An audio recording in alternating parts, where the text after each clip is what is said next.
देखो, चरण कमल बंदो हरिराई, जाकी के पा लंगड़ा गिरी लांघे, अंधे को सब कुछ दर्शाई, बहरा सुने गूंगा पुनि बोले, रंग चले सिर छत्र धाई, सूरदास स्वामी करुणा में बार बार बिनती तही पाई। इसके अंदर भक्त सूरदास जी कहते हैं, सूरदास जी कहते हैं, देखो आपको सबसे पहले इसमें लिखना होता है संदर्भ। क्या लिखना होता है? संदर्भ। अगर पूछता है व्याख्या पूछ रहा है वो डायरेक्ट, वैसे तो आप क्वेश्चन आंसर आने लगे हैं, लेकिन अगर व्याख्या की बात करें तो व्याख्या में क्या कहता है कि सूरदास जी कहते हैं, मैं ऐसे कमल रूपी चरणों की वंदना करता हूँ जिनकी कृपा से लंगड़ा भी पर्वतों को पार कर जाता है, बहरा सुनने लगता है, गूंगा बोलने लगता है, और गूंगा फिर से बोलने लगता है, और भिखारी भी मुकुटधारी राजा बन जाता है। सूरदास जी कहते हैं, मैं ऐसे करुणा में स्वामी की बार बार अद्भुत चरणों की वंदना करता हूँ। इसके बाद इसमें आता है क्वेश्चन आंसर। क्वेश्चन आंसर में सबसे पहले लिखा हुआ है, उपयुक्त पद्यांश का संदर्भ लिखिए। तो संदर्भ में आप क्या लिखोगे? संदर्भ में आप इस तरीके से डालोगे और लिखोगे, हेडिंग डालोगे संदर्भ। संदर्भ में लिखोगे, प्रस्तुत पंक्ति, प्रस्तुत पद्यांश हमारी पाठिका पुस्तक, पाठिका पुस्तक हिंदी के पाठ पद से लिया गया है। इसके कवि या रचयिता सूरदास जी हैं। क्या लिखोगे? सूरदास जी हैं। ये इसका संदर्भ हो गया। इस तरीके से आपको क्या लिखना है? इसका संदर्भ लिखना है। फिर नेक्स्ट क्वेश्चन से, रेखांकित अंश की व्याख्या कीजिए। भाई रेखांकित अंश की व्याख्या हमने क्या दिया, ठीक। अब वो पूछ रहा है, बार बार बिनती तही पाई, बार बार बिनती तही पाई में कौन सा अलंकार प्रयुक्त किया गया है? देखो, बार बार बिनती तही पाई में अनुप्रास अलंकार है। कौन सा है? अनुप्रास। तो यहाँ पे इसका उत्तर आप ऐसे लिख दोगे, अनुप्रास अलंकार। इसमें क्या है? अनुप्रास अलंकार है, ठीक। नेक्स्ट वाला है, ओदो मोहि ब्रज विसरत नाही, ओदो ब्रज मोहि विसरत नाही, वृंदावन गोकुल वन उपवन सगन कुंज की छाही। प्रातः समय माता यशोमती अरुनंद देखी सुख पावती, माखन रोटी दही सजाए अति हित साख खिलावती, गोपी ग्वाल बाल संग खेलत सब दिन हसत सिराती, सूरदास ध्वनि धनि ब्रजवासी जिनसे हित जतु जातती। अर्थात इसके अंदर सूरदास जी कहते हैं कि श्री कृष्ण इस समय कह रहे हैं, श्री कृष्ण अपने मित्र उदयव से कह रहे हैं कि हे उदयव, मैं अनेक प्रकार से ब्रज को भुलाने का प्रयत्न कर रहा हूँ, मैं अनेक प्रकार से ब्रज को भुलाने का प्रयत्न कर रहा हूँ, किंतु नहीं भुला पाता। वृंदावन और गोकुल के वन उपवन और कुंज की घनी छाँव भी मुझसे भुलाई नहीं भूलती। प्रातःकाल माता यशोदा नंद जी मुझे देखकर अत्यधिक आनंदित होते थे। माता यशोदा दही माखन और रोटी को अत्यधिक प्रेम के साथ मुझे खिलाती थी। हम गोपियों और ग्वालों के साथ विभिन्न प्रकार की क्रीड़ाएं करते थे, हर दिन हंसते और संतोष पाते थे। सूरदास जी कहते हैं कि ये ब्रजवासी धन्य है जिन्हें श्री कृष्ण जैसा हितैषी और प्रेमी मिल गए हैं। अब जो आएगा इसके आएंगे क्वेश्चन आंसर। क्वेश्चन आंसर किस तरीके के आएंगे? इसके क्वेश्चन आंसर आएंगे इस तरीके के, इसके इस तरीके क्वेश्चन आंसर आएंगे। जैसे पहला क्वेश्चन से इसके अंदर के पहला क्वेश्चन से ये रहा कि किसको ब्रज भुलाए नहीं भूलता और क्यों, ठीक है। तो सूरदास ने श्री कृष्ण को ब्रज भुलाए नहीं भूलता क्योंकि उन्हें वृंदावन गोकुल के बिताए हुए जो पल थे वो बार बार याद आ रहे थे। यहाँ से वो वन उपवन, माता यशोदा और माखन रोटी खिलाना, नंद बाबा को उन्हें देखकर खुश होना, यही सब मतलब छोटी छोटी क्रीड़ाएं करना वो उन्हें पसंद था और वही वो उनसे भुलाया नहीं जा रहा था। फिर रेखांकित अंश की व्याख्या हमने पीछे कर ली है, ठीक है। अब वो कह रहा है, माखन रोटी देह सजाए और उसका क्या करते थे? भाई कौन सजाता था? भाई माखन रोटी दही जो थी श्री कृष्ण जी की माता जी अर्थात माता यशोदा, कौन? माता यशोदा सजाती थी और उसे बड़े प्रेम के साथ खिलाती थी। नेक्स्ट है, सूरदास ने ब्रजवासियों को धन्य क्यों कहा है? सूरदास जी ने ब्रजवासियों को धन्य इसलिए कहा है क्योंकि उन्हें श्री कृष्ण जैसा प्रेमी मिल गया। क्योंकि ईश्वर जिसे मिल जाए उसका तो कुछ कह ही नहीं सकते भैया, ईश्वर का मिलना बहुत ज़्यादा इम्पोर्टेंट है ना। ईश्वर जिसे मिल जाए उसे तो सब कुछ मिल गया, चाहे हम हो चाहे आप हो, कोई भी हो, है ना। नेक्स्ट वाला देखते हैं। ओदे मन्ना भाई 10-20 एक होत शो गयो श्याम संग को अवरोध ईस, इंद्रिय शीतल भई केशव बिना जो देही बिन शीश, आस लगी रही तन श्वास जेबी कोटि बरीस, तुम तो शखा शाम सुंदर के सकल जोग के ईस, सुर हमारे नंद नंद बिना नहीं और नहीं जगदीश। इसमें गोपियाँ जो हैं वो गोपियाँ क्या कह रही हैं? गोपियाँ कहती हैं कि हे उदय हमारे पास 10-20 मन नहीं है, अर्थात उनके पास 10-20 हार्ट नहीं है, दिल नहीं है, हमारे पास तो केवल एक ही मन था, वह भी श्री कृष्ण के साथ चला गया। भाई जो गोपियाँ कहती हैं कि हमारे पास तो एक ही मन था, वो भी किसके पास चला गया? श्री कृष्ण के पास चला गया। अब हम किस मन से तुम्हारे निर्गुण ब्रह्म की आराधना करें? श्री कृष्ण के बिना हमारी इंद्रियां उसी प्रकार शीतल शक्तिहीन है जिस प्रकार से बिना सिर के धड़ बेकार पड़ा रहता है, उसी तरीके से हमारी इंद्रियां भी, इंद्रियां मतलब हमारे हाथ पैर बिल्कुल भी या कोई भी चीज़, शरीर का कोई भी अंग कार्य नहीं कर रहा। श्री कृष्ण की लौटने की प्रतीक्षा में वो आगे कहती हैं गोपियां कि ये श्री कृष्ण की लौटने की आशा में हमारे शरीर में सांस चल रही है और इसी आशा में हम करोड़ों वर्ष तक जीवित रह सकती हैं। हे उदय आप तो परम सुंदर श्री कृष्ण के मित्र हो और सभी प्रकार के योग सहयोग मिलन के स्वामी हो, अर्थात आप ही श्री कृष्ण से हमारा मिलन करा सकते हो। सूरदास जी कहते हैं कि गोपियों ने उदय को स्पष्ट रूप से बता दिया है कि नंद जी के पुत्र श्री कृष्ण के अतिरिक्त हमारा कोई और ईश्वर नहीं है, अर्थात श्री कृष्ण ही हमारे एकमात्र आराध्य हैं। ठीक है, ये समझ में आ गया ना। अब इसके हम क्वेश्चन आंसर करते हैं। देखो, उपयुक्त पंक्तियों में वक्ता और श्रोता कौन है?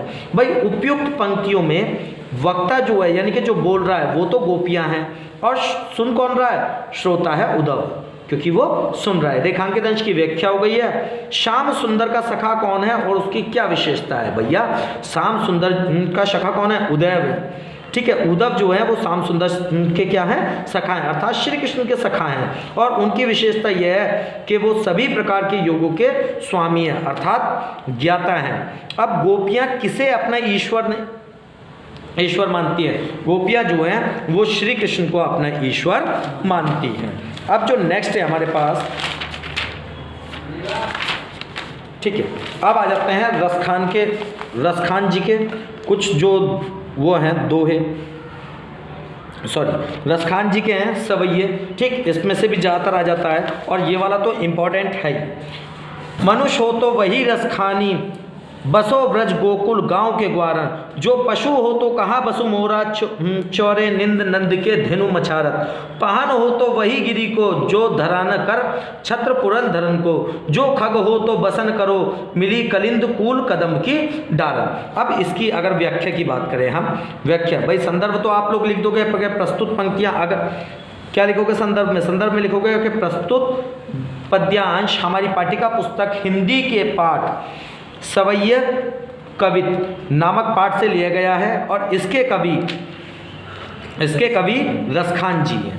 ठीक, अब इसकी व्याख्या श्री रसखान, जो कवि रसखान है, वो कहते हैं कि मृत्यु के पश्चात उनका मतलब मानना है कि यदि वो कहते हैं कि यदि मेरी मृत्यु हो जाए और मुझे फिर से ही मनुष्य रूप प्राप्त हो जाए, तो मेरी कामना ये है कि मैं ब्रज में गोकुल गांव के ग्वालों के बीच निवास करूं, अर्थात गोकुल गांव में ही रहूं।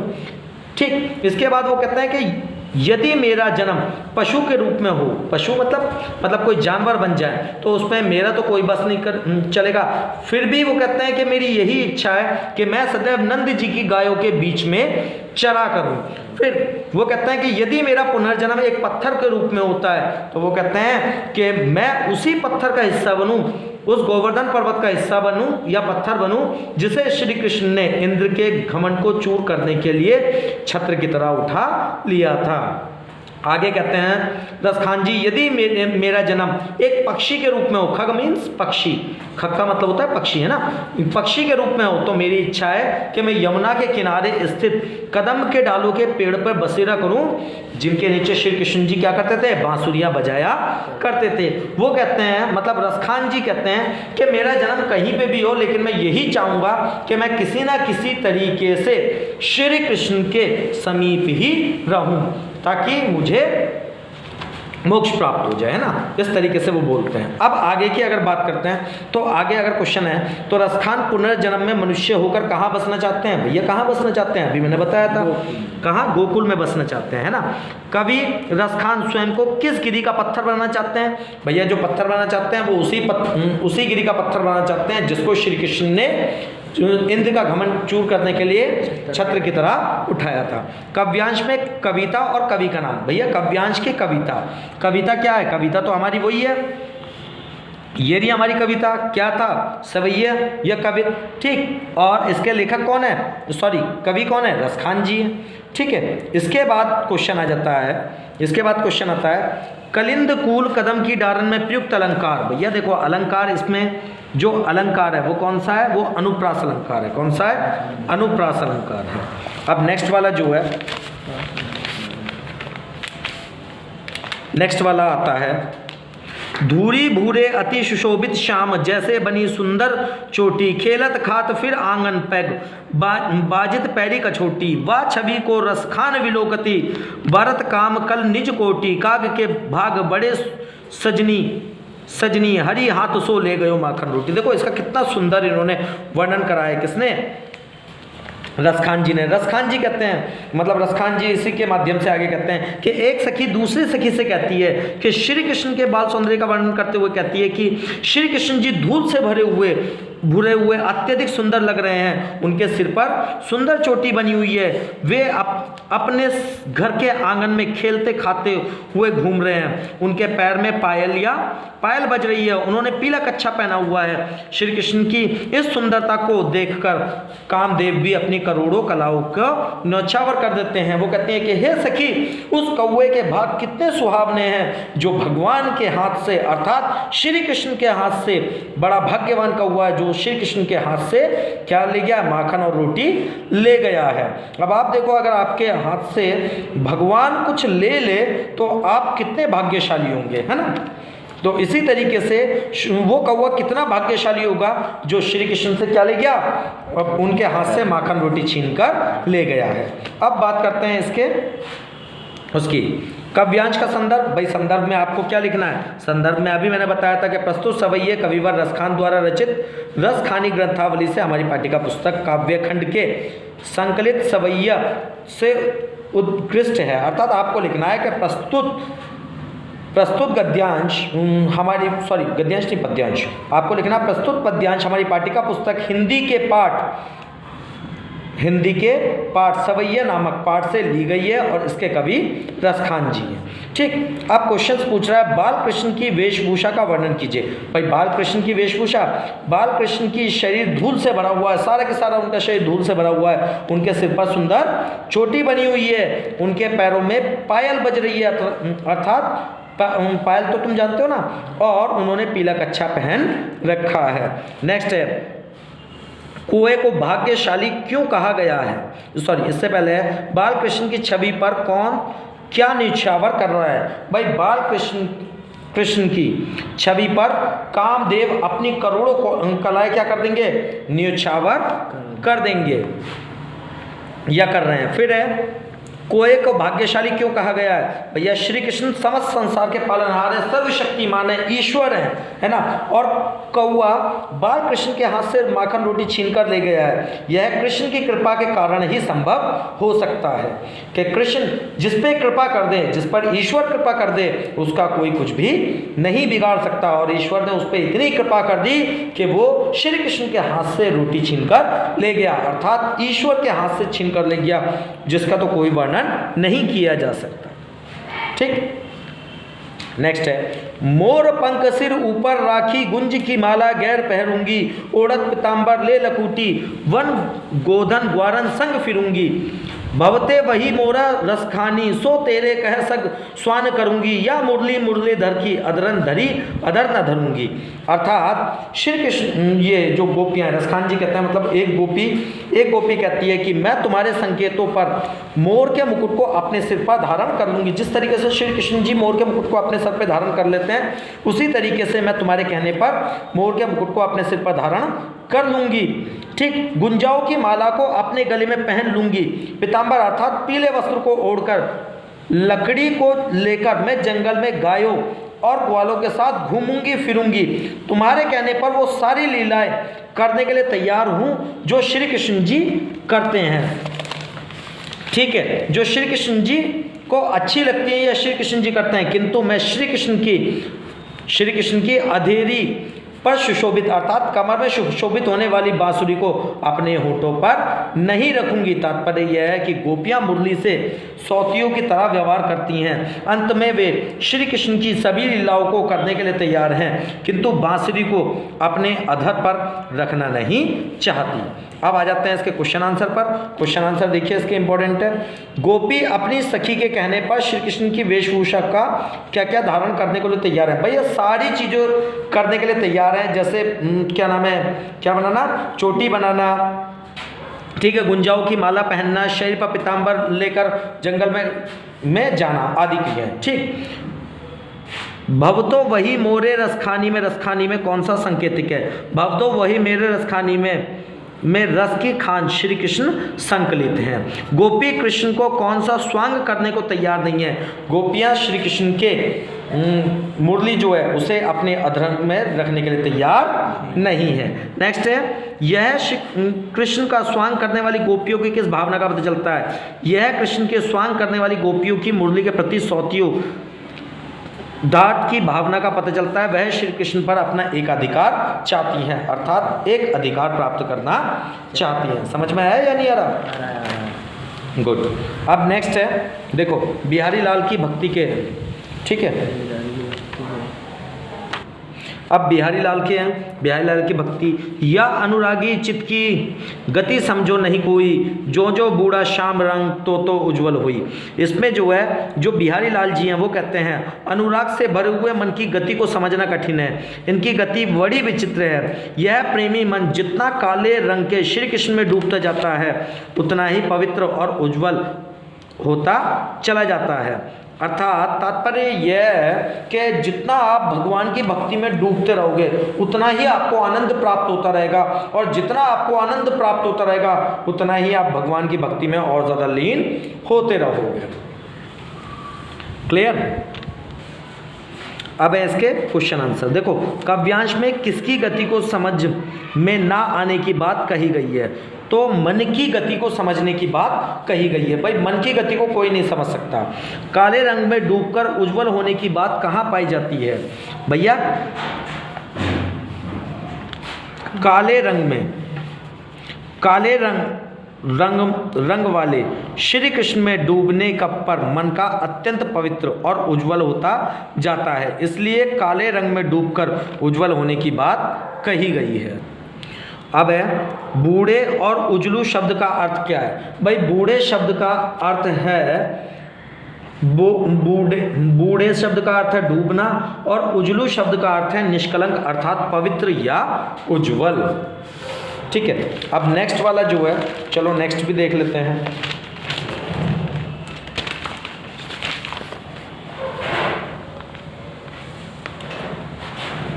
जुगुत जनाइया जिनी सकल सो हरि जानत नाही, जो अखियन सब देखिए आँखी ना देखी जाही। इसके अंदर क्या कहते हैं, इसके अंदर जो बिहारी लाल जी है वो कहते हैं जिस ईश्वर ने तुम्हें संपूर्ण जगत का ज्ञान कराया है तुमने उस हरि को नहीं जाना। अर्थात ईश्वर को किसी ने नहीं देखा, ईश्वर को ना कोई जान पाया है ना कोई जान सकता है, बहुत मुश्किल है ईश्वर को जानना है। ठीक, तो वो कहते हैं जैसे कि आंखें हमें सब कुछ क्या करते हैं, देख लेते हैं, पर अपनी उन आंखों को नहीं देख पाते जो हमें वो सब कुछ दिखाती हैं। ठीक, क्या हम अपनी आंखों को देख पाते हैं? नहीं देख पाते। हम तो केवल वही देख पाते हैं जो हमारी आंखें दिखाती हैं, लेकिन वापस अगर हम अपनी आंखों को देखें तो कभी हमें दिखाई नहीं देंगी। ठीक, तो वो कहते हैं वही ईश्वर जो ईश्वर है उसने पूरा संसार बनाया है, उसने सभी चीज़ों को बनाया है, लेकिन उसे आज तक हम नहीं जान पाए या नहीं देख पाए। अब देखो, जगत से हमारा परिचय किसने कराया? जगत से हमारा परिचय ईश्वर ने कराया या भगवान ने कराया। फिर है, व्यक्ति संसार भर को जानने के बाद भी किसे नहीं जान पाता? व्यक्ति संसार भर को जानने के बाद भी ईश्वर को नहीं जान पाता, जिसने ईश्वर का परिचय कराया। रेखांकित अंश की व्याख्या हमने कर दी है, ठीक है। अब नेक्स्ट वाला क्वेश्चन से, जप माला छाप तिलक सौर न एको काम, मन कोचा नाचे वृथा सोच रचे रामू।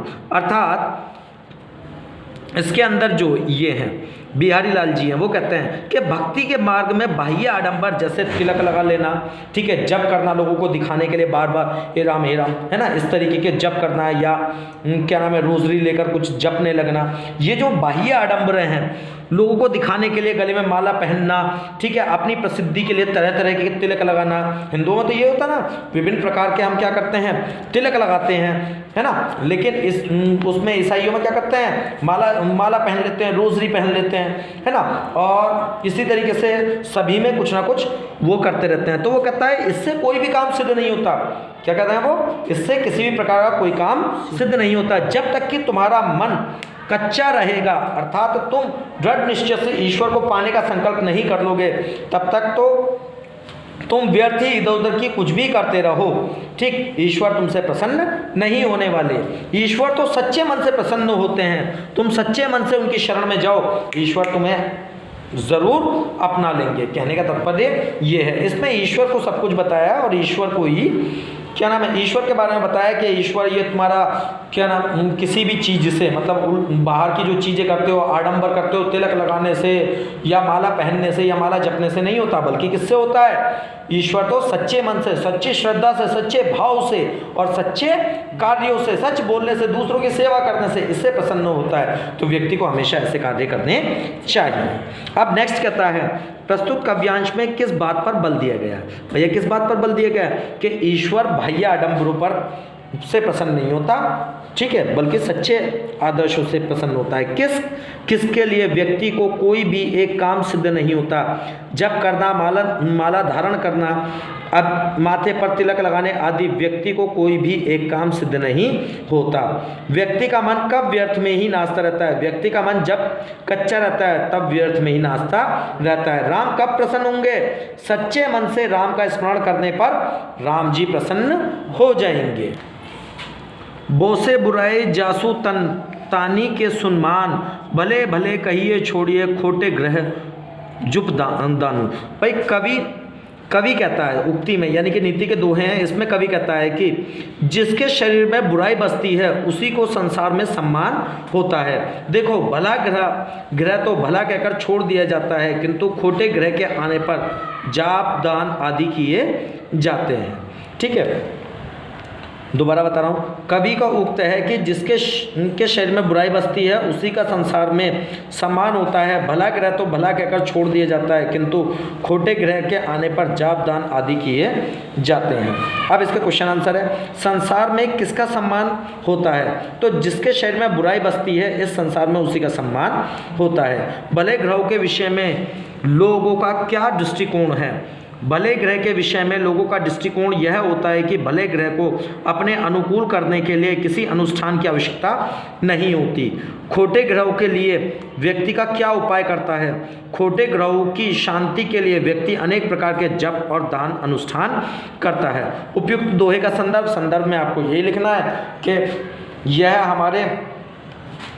यह किससे लिए गया है? काव्य खंड बिहारी सतसई से लिए गए, नीति के दोहे से लिए गए हैं, ठीक है, और इसके कवि कौन है? बिहारी लाल जी हैं, ठीक। नेक्स्ट वाला आता है, देखो, नर की उर नल नरी की गति एक कर जाई, जो तो नीचो होत चले तो ऊंचा हुई। वो कहते हैं नल और मनुष्य ये दोनों की गति एक जैसी होती है।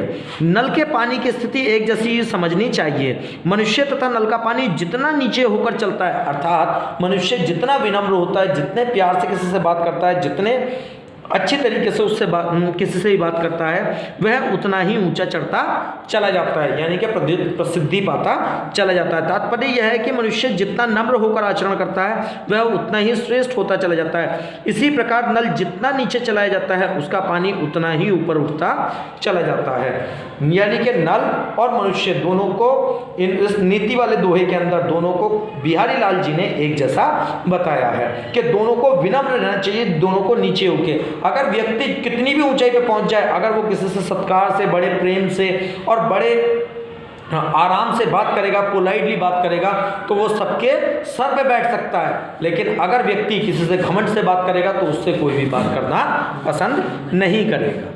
क्लियर। अब इसके बात करते हैं हम किसके, इसके क्वेश्चन आंसरों की। दोहे में किस किसकी गति एक समान बताई गई है? भैया दोहे में नल और नर, नल का मतलब नल जो होता है जिससे आप पानी निकालते हो, और नर मतलब आदमी, दोनों की स्थिति एक जैसी बताई गई है। ठीक है। व्यक्ति को नीचा होकर चलने का अभिप्राय क्या है? व्यक्ति को नीचा होकर चलने का मतलब है उसे विनम्र आचरण करना चाहिए। विनम्र का मतलब है लोगों से बड़े आराम से सदाचरण और अच्छा आचरण करना चाहिए। नीचा होकर चलने का क्या परिणाम होता है? भैया जितना व्यक्ति नम्र विनय करके बात करेगा, नम्र करके बात करेगा, वो उतना ही ऊपर उठता चला जाएगा। ठीक। नेक्स्ट वाला है, बढ़त बढ़त संपत्ति सलूल मनी सरोज बढ़ी जाई, घटत घटत सु ना फिर घटे बरु समूल कुमलाई। देखो इसका कितना अच्छा दिया है इन्होंने, कविवर जी ने कितना अच्छा इसका आंसर वो दिया है आंसर। अब देखते हैं। वो कहते हैं कि जिस तालाब में कमल होता है उस तालाब का जब पानी बढ़ता चला जाता है, मान लो कोई तालाब है और उसके अंदर कमल खिले हुए हैं, और जब वो पानी बढ़ता चला जाता है तो उसके साथ साथ जो कमल है उसकी भी नाल मतलब जो वो डंडी सी होती है वो भी बढ़ती हुई चली जाती है। लेकिन जब धीरे धीरे तो बढ़ती चली जाती है, लेकिन जब धीरे धीरे पानी क्या होता रहता है, कम होने लगता है, तो वो नाल फिर दोबारा घटती नहीं है, बल्कि संपूर्ण क्या हो जाती है, नष्ट हो जाती है। यही प्रकृति का नियम है। ऐसा ही जब मनुष्य के संपत्ति रूपी जल बढ़ता है तब उसका मन रूपी कमल भी बढ़ता जाता है। अर्थात संपत्ति बढ़ने पर मनुष्य की अभिलाषाएं भी बढ़ती जाती हैं, किंतु जब संपत्ति रूपी जल घटने लगता है तब मनुष्य का मन रूपी कमल नीचे नहीं आता, अर्थात उसकी अभिलाषाएं नहीं घटती, भले ही वह समूल नष्ट हो जाए। तो व्यक्ति को संपत्ति बढ़ने पर भी अपनी अभिलाषाओं और इच्छाओं पर काबू रखना चाहिए। अब इसके क्वेश्चन आंसर की बात करते हैं। कमल नाल की क्या विशेषता बताई गई है? भैया कमल नाल की विशेषता यह होती है कि तालाब बढ़ने के साथ साथ उसकी लंबाई भी बढ़ती जाती है और वह कमल के जल में डूबने नहीं देती। फिर मनुष्य के मन की तुलना कमल से क्यों की गई है? भैया मनुष्य की तुलना कमल के नाल से इसलिए की गई है क्योंकि जिस तरह तालाब में जल का स्तर बढ़ने पर कमल नाल भी बढ़ती जाती है, किंतु जल स्तर कम होने पर उसकी नाल घटती जाती है, उसी तरह व्यक्ति का धन बढ़ने पर उसके मन की अभिलाषाएं बढ़ती जाती है, किंतु संपत्ति के कम होने पर अभिलाषाएं कम नहीं होती। फिर लास्ट क्वेश्चन है, मनुष्य का मन कब समूल कुमला जाता है? संपत्ति कम हो जाने पर व्यक्ति की अभिलाषाएं कम नहीं होती और उसका मन अभिलाषाओं से पूर्ण ना होने के कारण उदासी से कुमला जाता है, उदासी हो जाती है। अब नेक्स्ट है, जो चाहत चटक ना घाटे, मैल होई ना मीत, राज रजूसा ना छुड़ाए हो, नाहे चिकत चीत।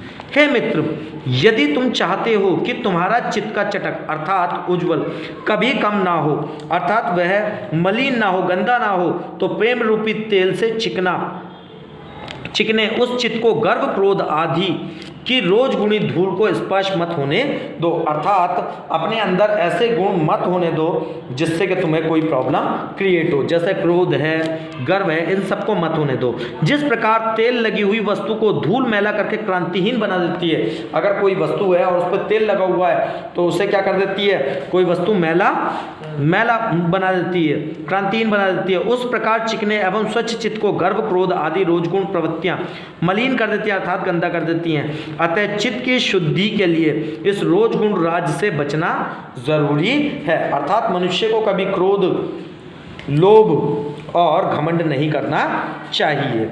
लास्ट वाला ये जो है इसके क्वेश्चन आंसर, चटक और रजसु शब्द का अर्थ लिखिए। भाई चटक का अर्थ है चमकीला और उज्जवल और राजसु का अर्थ है रोज गुण। मन की चटक चमक किससे कम हो जाती है? मन की जो चमक है भाई किससे कम हो जाती है? अभी मैंने बताया था, मन की चमक गर्व और क्रोध से कम हो जाती है। किस तरीके का मन को मैल होने से बचाने की प्रेरणा दी गई है?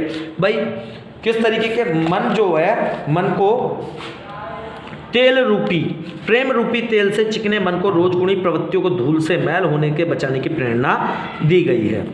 फिर एक लास्ट बता रहा हूँ इसका, ये इसका लास्ट है, इसके बाद जो है इंपॉर्टेंट तो है नहीं, ये वाला लास्ट बता रहा हूँ। बैर बुराई जो ताजे तो चित खैर डारतू, जो निकला को मयंक लाखी गिन लगे उत्पातु। अर्थात यदि दुष्ट व्यक्ति अचानक ही आपकी बुराइयां छोड़ दे तो उससे लोगों के मन में शंका अर्थात चिंता या डर बन जाता है। जैसे निष्कलंक चंद्रमा को देखकर लोग अपशकुन की संभावना होने लगती है। शास्त्रों का कथन है कि चंद्रमा के निष्कलंक रूप में उदित होने पर पृथ्वी पर उत्पात होने लगता है। उसी प्रकार यदि कोई व्यक्ति अपने उसको छोड़ देता है, किसको, अचानक से किसी काम को छोड़ देता है तो लोगों को शंका होने लगती है। अब नेक्स्ट है, बुरे व्यक्ति की बुराई छोड़ देने का क्या परिणाम होता है? भाई बुरे लोगों की बुराई छोड़ देने का परिणाम यह होता है कि लोग उसे शुद्ध आचरण को किसी भी बड़े अनिष्ट होने का कारण मानने लगते हैं। चंद्रमा के निष्कलंक होने पर लोगों को किस बात की संभावना से डरती है? चंद्रमा के निष्कलंक होने पर लोग अपशगुनों के आने की संभावना होने लगती है। खैरो और लाखी शब्द का अर्थ, खैरो का अर्थ है शुद्धता और लाखी का अर्थ है देखकर।